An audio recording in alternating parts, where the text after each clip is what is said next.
Man of the match, man of the serious, game changer అవును అని చెప్పి అంటున్నారు. నేషనల్ మీడియా గుర్తించిన తర్వాత ఇప్పుడు తప్పనిసరి పరిస్థితి వేసుకుంటున్నాయంటే ఈ రోజు ఆ వ్యక్తి ఎదిగిన తీరు. తను ఒకనొక సమయంలో ఇంటర్ చదివింది, కానీ ప్రపంచాన్ని చదివాడు సార్. ఈ ప్రపంచం తన హెరాస్మెంట్, మహిళల పట్ల ఈ దురాగతలు ఇవన్నీ చూశాడు. చూసిన తర్వాత వద్దు నాకు నక్సల్స్ వెళ్ళిపోదాం అనుకున్నాడంటే అతను ఆనంద్ సాయి. అవును, గతంలో కూడా మనం డిస్కషన్ చేసుకున్నాం. ఆనంద్ సాయి ఇప్పుడు ఎక్కడ యాదాద్రికి రూపశిల్పి అయ్యాడు. అవును, ఇప్పుడు ఇతను ఎక్కడయ్యాడు దేశ స్థాయిలో. అప్పుడు తన ఈ పరిస్థితి నాకు వద్దని చెప్పి వాళ్ళ అన్న ఫెస్టివల్ లైసెన్స్ ఫెస్టివల్ కూడా కాల్చుకునే సందర్భం సార్ ఒకనొక టైంలో. అది చూసి సురేఖమ్మ తన బిడ్డలాగా చూసుకుంది. ఈ రోజు అందుకనే నిన్న అంత ఆప్యాయంగా చూసుకున్నది. తర్వాత చెల్లెళ్ళు, అక్కలు ఆశీర్వాదించారు వాళ్ళకి. ఆ తర్వాత అక్కడ తీసుకెళ్లి హారతితో ఆశీర్వదించారు. తర్వాత కుమారుడిని పక్కన పెట్టుకున్నారు.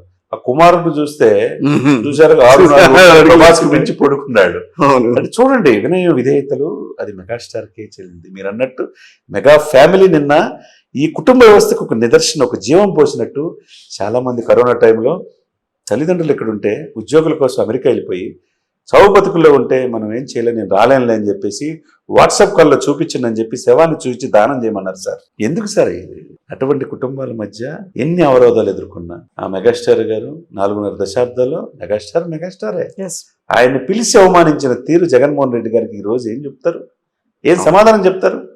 తల్లి లాంటి పోషణలు ఉన్నాయా, మీరు న్యాయం చేయండి అని అడిగితే ఇట్లా చూసి సార్ మీరు అట్లా అనొద్దు అనే మాట అనకుండా, అంటే తను ఏంటి అందరు నా దగ్గర రావాలనే ఇది. నీ దగ్గర ఒక రాజమౌళి, ఒక ప్రభాస్, ఒక మహేష్ వస్తే, ఒక నాగార్జున వచ్చి నువ్వు ట్రీట్ చేసే విధానం అదా? ఇప్పుడు ఎక్కడ కూర్చోబెట్టారు మిమ్మల్ని? మెగాస్టార్ లాగా ఉన్నాడు, పద్మవిభూషణ్ పొందాడు. కొడుకు తండ్రిని మించే కొడుకు గ్లోబల్ స్టార్ గా ఆస్కార్ స్థాయికి ఎదిగాడు. కరెక్ట్. చూస్తే తమ్ముడు ఎక్కడికో మోడీ పక్కన. నిన్న కొంతమంది చెప్పారు కూడా, ఒక గ్లోబల్ స్టార్ పవన్ కళ్యాణ్ గారికి అంత సాష్టాంగ నమస్కారం చేయటం అంటే ఆయన అంత దగ్గరగా చూడటము, దగ్గరగా ఆయనకి తీసుకెళ్లి అసలు వంగిపోయి ఆయనకి ఇవ్వటము, ఇవన్నీ ఏంటి అసలు? అంటే అక్కడ ఇవన్నీ చూడాలి ఎవరు కూడా, మనం బయట కనుక్కోవడానికి కనిపిస్తాయి, కానీ అక్కడ అతను సొంత బాబాయ్, ఆయన బాబాయ్. రాంగాలు చూసారు ఆ సన్నివేశం. గులాబీలతో స్వాగతం పలికారు. అన్నకి సాష్టంగా అమ్మని ఆలింగనం చేసుకున్నాడు. ముందు అన్నకి, అంటే నా తండ్రి పాత్ర కూడా అన్న పోషించాడు, నన్ను ఈ స్థానానికి కారణమైన వ్యక్తి అన్న నాకు ఒక మాట అంటే ఊరుకోలేదు సార్. సాష్టాంగ నమస్కారం చేస్తే హక్కును చేర్చుకోగానే ఎమ్మటే ఒక దండ తీసుకొని, ఒక హీరో ఇచ్చాడు, దండ తీసుకొచ్చాడు. ఆ దండ తీసుకొని తమ్ముడికి వేసే ఆనంద క్షణాలు అద్వితీయం సార్. తర్వాత పిన్నిని, బాబాయిని చూసుకుని అట్లనే పిన్నిని కూడా ఆశీర్వదించారు. రామ్ చరణ్ గ్లోబల్ స్టార్ ఎదిగిన తీరు రామ్ చరణ్ ఇద్దరికి కాళ్ళకు దండం పెట్టాడు. బాబాయికి పిన్నికి హక్కును చేర్చుకున్నాడు. ఇకపోతే ఉపాసన, ఆమె 10,000 కోట్ల సామ్రాజ్య అధిపతి, చిన్నపిల్ల అయిపోయింది నిన్న. అంటే అన్ని కూడా అందరూ కూడా ఒక ఎమోషన్. వెనక సాయి ధర్మతేజ్ విజిలేస్తున్నాడు, ఆనందపడుతున్నాడు కొడుకు అఖిరానందన్. వీళ్ళందరిని చూస్తే ఏమనిపించింది సరిగా, ఇంత కుటుంబం పెట్టుకొని ఆయన్ని అనరాని మాటలని అన్న ఈ దుర్మార్గులు ఏమైపోవాలి సార్? ఇక్కడ ఎక్కడ పెట్టుకుంటారు సార్? ఇప్పుడు ప్రజల్లో తిరిగితే రాళ్ళు తీసుకుని కొట్టేటట్టున్నారు వీళ్ళని. నిన్న ఎమోషన్ వీడియో చూసిన తర్వాత ఇంకా ప్రజల్లో ఇటువంటి గొప్ప వ్యక్తిని, ప్రపంచం మెచ్చే ఈ వ్యక్తిని ఎందుకు ఇంత అనరాని మాట్లాడినారు? ఎక్కడ తొనికెడా బెనికెడా లేదు. 100% స్ట్రైక్ రేటు, 100% స్ట్రైక్ రేట్తో మొత్తం స్వీప్ చేశాడు. 21కి 21, 2కి 2, 2కి 2 వచ్చినట్లు బాలశౌరి సెంట్రల్ మినిస్టర్ అవుతున్నాడు. ఈ 21లో 4-5 ఎమ్మెల్యేలు అవుతున్నారు. ఈయన డిప్యూటీ సీఎం, అదే మంత్రులు అవుతున్నారు. Deputy CM. డెఫినెట్ గా మీరు అన్నట్టు డిప్యూటీ సీఎం తో పాటు home minister, law and order and revenue మీద పొట్టు కోసం రెవెన్యూ శాఖ కూడా తీసుకోమని చెప్పి చంద్రబాబు నాయుడు గారు అంటున్నారు. ఎందుకంటే చంద్రబాబు నాయుడు గారు సీఎం గా ఉంటారు. ఇవన్నీ నేర్చుకొని 2029కి సీఎం గా అవడానికి ప్రస్ఫుటంగా అవకాశం ఉంది. రాజకీయాల్లో ఎప్పుడు ఎలా ఉంటుందో తెలియదు.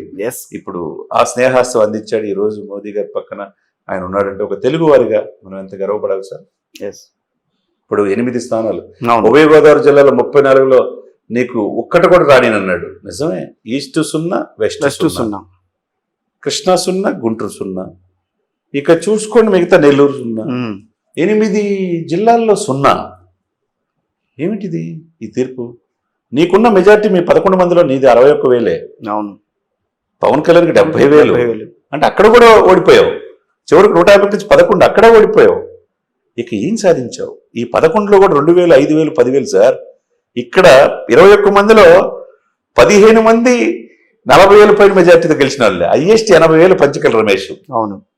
అంటే ఎంత ప్రజలు తీర్పిచ్చారు. కానీ ఒక జర్నలిస్ట్ గా అడుగుతున్నాను, కొంత దీంట్లో ఈ కాన్స్పిరసీ కూడా కనిపిస్తోందని అంటున్నారు సార్. ఇంత ఒక్కసారిగా ఈ ఈ ఈ వేలల్లో మెజార్టీలు రావడం ఏంటి అనేది నిన్న కూడా కొంత వైఎస్ఆర్ కాంగ్రెస్ పార్టీకి సంబంధించి కొంతమంది మాట్లాడుతున్నారు. కరెక్టే. ఏంటి దాంట్లో అంత మేయర్ రవీంద్రనాథ్ రెడ్డి మాజీ మేయర్ మాట్లాడుతున్నారు, ఇంకొకరు ఎవరు మాట్లాడుతున్నారు. అవును.